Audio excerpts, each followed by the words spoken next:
Movie के शुरू में कर्टिस देखता है कि उनके शहर में बहुत घने बादल छाए हुए थे, जिन्हें देखने पर लग रहा था कि अब बहुत बुरा तूफान और बारिश आएगी। एकदम से बारिश शुरू भी हो जाती है, लेकिन अजीब बात ये थी कि ये पानी बारिश की नहीं बल्कि ऑयल की बारिश हो रही थी, जिसे देखते ही कर्टिस डर जाता है और एकदम से उसकी आंख खुल जाती है। यानी ये सब जो उसने देखा वो सिर्फ उसका ख्वाब था। वो नहा धोकर नाश्ते के टेबल पर आता है, जहाँ हम उसकी वाइफ समांथा और उसकी बेटी हैना से मिलते हैं। कर्टिस खुद एक कंस्ट्रक्शन वर्कर है, जबकि समांथा यानी उसकी वाइफ बुटीक की स्टिचिंग करके फाइनेंशियली तौर पर कर्टिस की मदद करती है।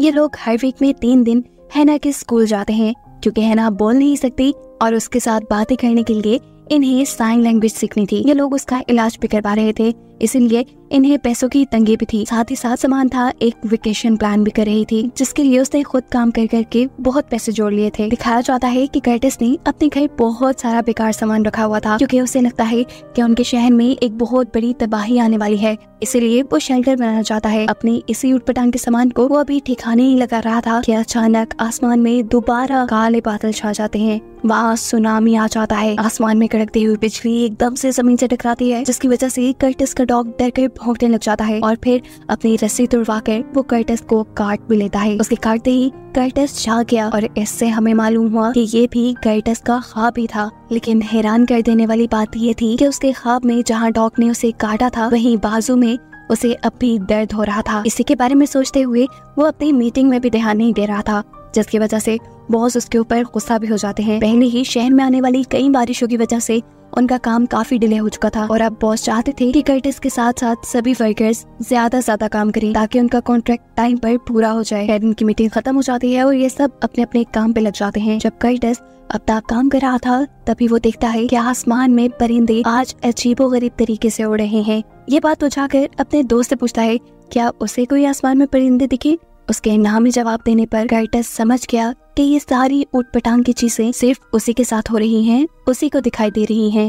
काफी घंटों के थका देने वाले काम के बाद कर्टिस अब हैना के स्कूल आता है, जहाँ ये लोग साइन लैंग्वेज सीख रहे थे। पर क्योंकि ज्यादा घंटे काम करने की वजह से कर्टिस अपनी फैमिली को टाइम नहीं दे पाता था, इसलिए उसे साइन लैंग्वेज सीखने में टाइम लग रहा था। ये लोग अब स्कूल से घर के लिए निकलते हैं, जहाँ रास्ते में बारिश शुरू हो जाती है। हैरानकुन तौर पर ये बारिश पानी की नहीं बल्कि ऑयल की थी और इसी बारिश की वजह से कर्टिस के सामने का विजन ब्लर हो गया। ऐसे में इनकी गाड़ी किसी चीज से टकराते हुए रुक जाती है। मतलब इनका एक्सीडेंट हो गया है, जिसमें कर्टिस के नाक से खून आ रहा था। उसकी बेटी भी डर चुकी थी और इससे पहले कि ये लोग कुछ कर पाते, एकदम से कोई कर्टिस की गाड़ी का शीशा तोड़ता है और विंडो में से उसकी बेटी को निकाल कर ले जाता है। कर्टिस उसे बचाने की कोशिश ही करता रहा, लेकिन वो आदमी उसकी बेटी को ले गया। एकदम से दोबारा उसकी आंख खुली और हमें पता चला कि ये भी सिर्फ कर्टिस का ख्वाब ही था। इस मर्तबा तो वो अपने ख्वाबों से खुद भी परेशान हो चुका था, काफी बीमार भी लग रहा था, इसीलिए समांथा उसे देखकर परेशान हो जाती है। लेकिन कर्टिस कहता है, तुम परेशान ना हो सकता है मुझे नॉर्मल बुखार हो रहा हो, तो मैं इस टाइम हैना को लेकर स्कूल जाना चाहिए। उसकी बातें सुनकर समांथा चली जाती है। उसके जाते ही कर्टिस काम पे लग गया। उसने सबसे पहले डॉग के घर के बाहर फेंस बनाई, क्योंकि उसने ख्वाब में देखा था कि इसी डॉग ने उसे नुकसान पहुंचाया। जिसके बाद जब वो अपनी ऊटपटांग की चीजें ठिकाने लगा रहा था, तभी उसे करीब बेसमेंट का दरवाजा नजर आता है, जिसे खोल कर वो जब अंदर गया तो उसे तूफान से बचने के लिए शेल्टर बनाने का एक नया आइडिया आ गया। लेकिन शेल्टर बनाने के लिए उसे बहुत से पैसों की जरूरत पड़ती। शाम में जब समांथा घर आती है तो वो कर्टिस को दिखाती है कि उसने वेकेशन पे जाने के लिए बहुत से पैसे जमा कर लिए थे।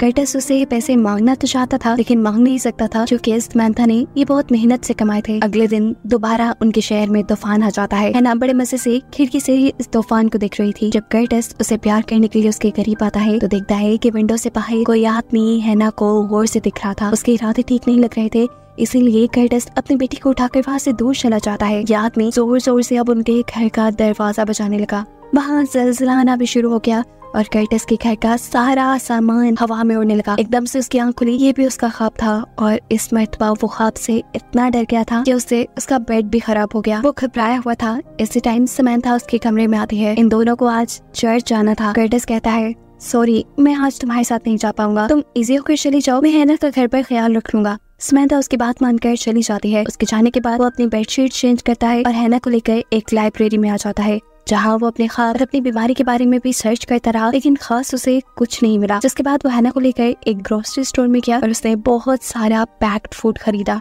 अगले दिन अपनी हालत को लिए परेशान कर्टिस डॉक्टर के पास भी पहुंच जाता है। उसने डॉक्टर को बताया कि मुझे पिछले 4 दिन से नींद नहीं आ रही। डॉक्टर कहते हैं ये तो कोई बड़ी बात नहीं। फिर कर्टिस उन्हें बताता है असल वजह ये नहीं है, असल वजह ये है कि मुझे बहुत ही अजीब ख्वाब भी आ रहे हैं, और उससे भी अजीब बात ये कि ख्वाब में जो कुछ होता है ख्वाब के खत्म होने के बाद भी मैं उसे फील कर पाता हूँ। जैसे ख्वाब में मुझे डॉग ने बाइट किया था और उसका दर्द मैं अभी भी अपने जिस्म पे फील कर रहा हूँ। डॉक्टर जान गए कि उसको कोई मेंटल इश्यू हो गया है। वो उसे कहते हैं कि इस टाइम तो मैं तुम्हें कुछ मेडिसिन लिख कर दे रहा हूँ जिससे तुम्हें नींद अच्छी आएगी, लेकिन तुम एक साइकियाट्रिस्ट से जाकर मिलो। दूसरी तरफ हम देखते हैं कि समंथा इस टाइम इंश्योरेंस कंपनी में थी, क्योंकि कर्टिस की जॉब से जो उन्हें हेल्थ इंश्योरेंस मिला हुआ था उसके जरिए वो हैना का ऑपरेशन करवाना चाहती थी, और लकीली उसकी ये रिक्वेस्ट अप्रूव भी हो जाती है। घर आते हुए कर्टिस भी जब मेडिसिन लेने के लिए जाता है तो उसे पता चलता है कि मेडिसिन उसे ये फ्री मिलने वाली है, और ये सुनकर वो बहुत ज्यादा खुश हो गया। घर आने पर समंथा भी खुश थी। समंथा उसे बताती है कि अब उन्हें ज्यादा पैसे बचाने की जरूरत नहीं पड़ेगी, हैना का ऑपरेशन भी हो जाएगा और ये लोग बहुत इजीली फैमिली ट्रिप पे भी जा पाएंगे। इन सारी चीजों से कर्टिस भी खुश था। अब वो वॉशरूम में जाकर सबसे छुपकर डॉक्टर की दी हुई मेडिसिन लेकर सो जाता है। आज उसे काफी अच्छी नींद आई थी, कोई बुरा ख्वाब नहीं आया था, इसीलिए वो काफी फ्रेश फील कर रहा था, और ये चीज समंथा ने भी नोटिस की थी। ऐसे ही वो काम पे चला गया। काम पर वो अपने दोस्त से अपने घर में बनाए जाने वाले शेल्टर के बारे में ही बात कर रहा था कि अचानक उसे आसमान में जोर से बादल गरजने की आवाज आती है। वो जब आसमान की तरफ देखता है तो हैरानकुन तौर पर वहाँ आसमान बिल्कुल साफ था, यहाँ तक कि बादलों की गरजने की आवाज उसके दोस्त ने भी नहीं सुनी थी। ये चीज कर्टिस को इतना परेशान कर देती है कि उसकी तबीयत खराब हो जाती है, उसे वॉमिटिंग होना शुरू हो जाती है, इसलिए काम से छुट्टी लेकर भी वो घर आ जाता है। उसको पैनिक अटैक्स आ रहे थे, जिसके चलते उसने गाड़ी भी साइड पे लगा दी, और वहाँ उसने देखा कि कोई कंटेनर सेल कर रहा है, जिसे देखते ही उसे आइडिया आया कि वो इन कंटेनर से एक अच्छा शेल्टर बना सकेगा। फिर अभी ये चीज का वक्त नहीं था, उसे जो पैनिक अटैक्स आ रहे थे, जो इल्यूजन्स आ रहे थे, कर्टिस को उसके बारे में पता चलाना था। इसीलिए वो अपने मॉम के घर गया, क्योंकि काफी सालों पहले उसकी मॉम भी ऐसी ही एक बीमारी से गुजरी थी। उन्हें भी पैनिक अटैक्स आते थे, अजीबोगरीब इल्यूजन्स आते थे, जिसके चलते उन्होंने घर भी छोड़ दिया। कर्टिस और उसके भाई को उसके डैड ने अकेले पाला, और फिर एक दिन उन्हें उनकी मॉम गार्बेज बिन के पास मिली, जिसके बाद कर्टिस और उसके डैड ने उन्हें एक प्राइवेट हॉस्पिटल में एडमिट करवा दिया। कर्टिस अपनी मॉम से जानना चाहता था क्या ये सब जो उसके साथ हो रहा है वो उसकी मॉम की वजह से है, जेनेटिकली है, लेकिन इस टाइम उसकी मॉम को कुछ भी याद नहीं था। यहाँ तक कि ये भी याद नहीं था कि कर्टिस उनका बेटा है। साफ लफ्जों में कि कर्टिस को अपनी बीमारी के बारे में यहाँ भी कुछ नहीं पता चला। अब अगला ऑप्शन था साइकियाट्रिस्ट से मिलना, लेकिन उसकी हालत इतनी खराब थी कि वो कोलंबस ड्राइव करके भी नहीं जा सकता था, इसीलिए वो अपने डॉक्टर को कॉल करता है और उनसे कोई दूसरा ऑप्शन पूछता है। डॉक्टर उसे एक कंसल्टेंट से मिलने को कहते हैं। ये कंसल्टेंट उसकी अच्छे तरीके से बात तो सुनती है, लेकिन वो क्योंकि साइकियाट्रिस्ट नहीं थी, इसलिए ना तो वो डायग्नोज कर पाई कि कर्टिस को आखिर है क्या, और ना ही वो उसके इलाज के लिए कुछ उसे बता पाई। उसने भी कर्टिस को साइकियाट्रिस्ट को मिलने का ही मशवरा दिया। दिन ब दिन कर्टिस डरने लगा था, उसकी हालत खराब हो रही थी। उसे लगा कि अब उसे हर हाल में शेल्टर बना लेना चाहिए, जिसके लिए काफी सारे पैसों की जरूरत पड़ती, इसीलिए वो अपना घर गिरवी रख देता है। पैसे मिलने के बाद अब उसे कुछ सामान भी चाहिए था अपने घर के बाहर शेल्टर बनाने के लिए। सबसे पहले डिगिंग मशीन, जो उसकी कंस्ट्रक्शन साइट पर तो थी, लेकिन वो उसके बॉस की थी, उसकी कंपनी की। उसे अपने घर ले जाकर यूज करना रूल्स के खिलाफ था, लेकिन यहाँ कर्टिस अपने दोस्त को साथ मिला लेता है और ये लोग अपना काम शुरू कर देते हैं। ये ऊट पटांग के काम जब समंथा अपने घर पे होता देखती है तो उसकी और कर्टिस की लड़ाई हो जाती है। इसी बहस में समंथा को ये भी पता चलता है कि कर्टिस ने एक बहुत बड़ा $6000 का लोन लिया है, जो सुनकर वो और भी ज्यादा परेशान हो गई, क्योंकि पहले ही ये लोग फाइनेंशियली स्टेबल नहीं थे, इनके खर्चे बहुत मुश्किल से पूरे होते थे, ये लोन कैसे उतारते। टेंशन से समंथा की हालत बुरी हो जाती है और कर्टिस उसे अकेला छोड़ के बाहर चला जाता है, क्योंकि उसकी भी हालत अजीब हो रही थी। वॉशरूम में जाकर वो डॉक्टर की दी हुई मेडिसिन लेता है, रूटीन से कुछ ज्यादा डोज में, लेकिन आज ये मेडिसिन भी कोई काम नहीं करती। उसे दोबारा एक डरावना ख्वाब आता है, जिसे देखते हुए वो चीखें मारने लगा था। समंथा ये नोटिस करके उठ जाती है, और जब वो कर्टिस को हिलाती है तो उसके नाक और कान से खून आ रहा था। ये देखकर वो डर गई।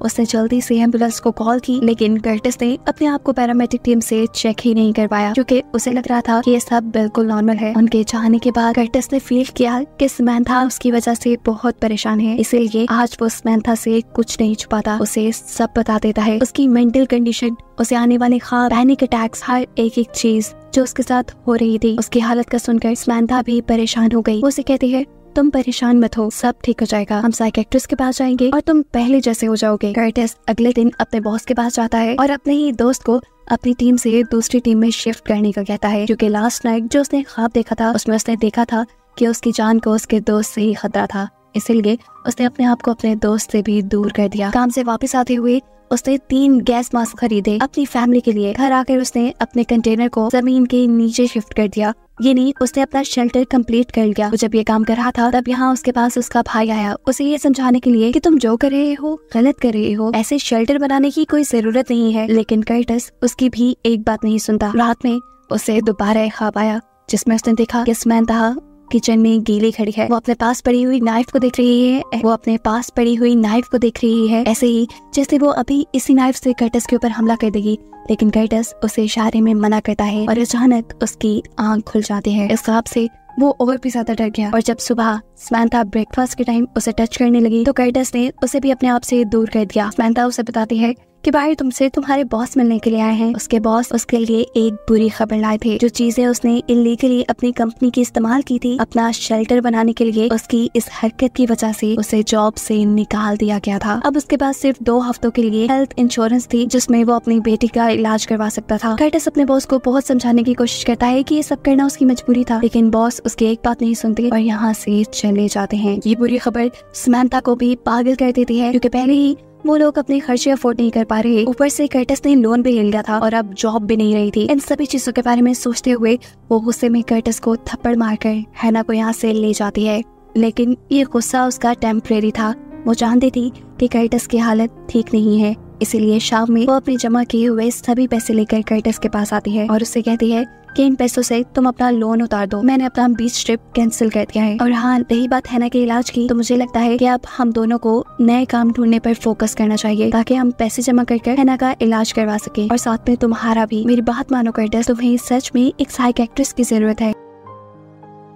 कर्टिस इस टाइम उसके हाँ में हाँ मिला देता है, जिसके बाद वो और समंथा हैना के स्कूल डिनर के लिए निकल जाते हैं। इस स्कूल डिनर में कर्टिस का वो दोस्त भी आया हुआ था जिसने शेल्टर बनाने में उसकी मदद की थी। वो कर्टिस को देखकर गुस्से से पागल हो जाता है क्योंकि कर्टिस की वजह से उसकी भी जॉब चली गई थी। वो यहाँ सब लोगों के सामने कर्टिस से बदतमीजी करता है और सब लोगों को बता देता है कि कर्टिस ही है जिसने उसे इलीगल काम करने का बोला। वो कर्टिस की मेंटल कंडीशन के बारे में नहीं जानता था, इसलिए उसे ज्यादा गुस्सा इस बात का था कि जब वो कर्टिस का दोस्त था तो उसे लगा कि कर्टिस ने उसे धोखा दिया है। उसको अपनी टीम से निकालकर इन सारी बातों को सुनते हुए कर्टिस भी गुस्से में आ जाता है और खड़े होकर अपना टेबल ही गिरा देता है और जोर जोर से चीखकर सब लोगों को बताता है, तुम सब मुझे पागल समझ रहे हो, ऐसा नहीं है, मैं जो कर रहा हूँ ठीक कर रहा हूँ। यहाँ एक बहुत बुरा तूफान आने वाला है और इसके लिए तुम सब तैयार नहीं हो, सिर्फ मैं तैयारी कर रहा हूँ। ये कहते ही उसने अपना कंट्रोल भी खो दिया। बहुत मुश्किल से समंथा उसे अपने घर ले गई। अगले दिन ऐसा लगा कि जैसे उसकी कही हुई सारी बातें सच होने लगी क्योंकि आसमान में परिंदे